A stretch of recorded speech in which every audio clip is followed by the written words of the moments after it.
Perrine avait misé beaucoup d'espoir sur son expérience dans la 18e saison de L'amour est dans le pré. Mais la jeune femme de 27 ans originaire de Bourgogne-Franche-Comté en sera ressortie déçue.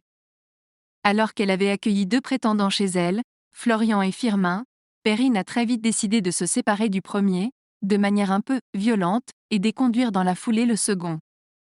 Résultat, l'hélicicultrice, éleveuse d'escargots, est apparue seule au bilan de l'émission, attendue le lundi 20 novembre mais déjà disponible sur la plateforme 6 Play Max. Face à elle, Karine Le Marchand a tenté de lui faire comprendre qu'elle n'avait pas fait preuve d'une grande tendresse envers ses prétendants, allant jusqu'à même se montrer très autoritaire. C'est d'ailleurs justement son côté « dur » qui a le plus souvent été mis en avant dans l'émission au grand regret de Perrine. Mais cette rigidité cachait en réalité une grande souffrance qu'elle avait jusqu'à présent gardée pour elle.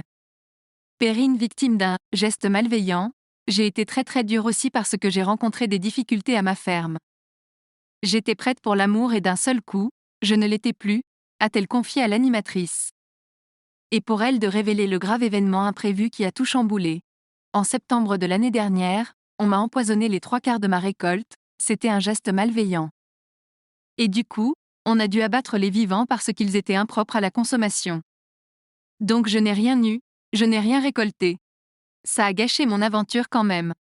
Ce bouleversement dans sa vie et sur son exploitation, Perrine l'avait caché à la production de L'amour est dans le pré. Je n'ai pas osé. C'était mon problème, on va dire. Même dans mon entourage, j'en ai pas parlé, a-t-elle précisé à Karine Le Marchand qui était très surprise. Si tu ne dis pas ce qui ne va pas, on ne peut pas te comprendre, lui a-t-elle alors adressé. Une mauvaise passe aujourd'hui derrière Perrine qui espère toujours trouver l'amour.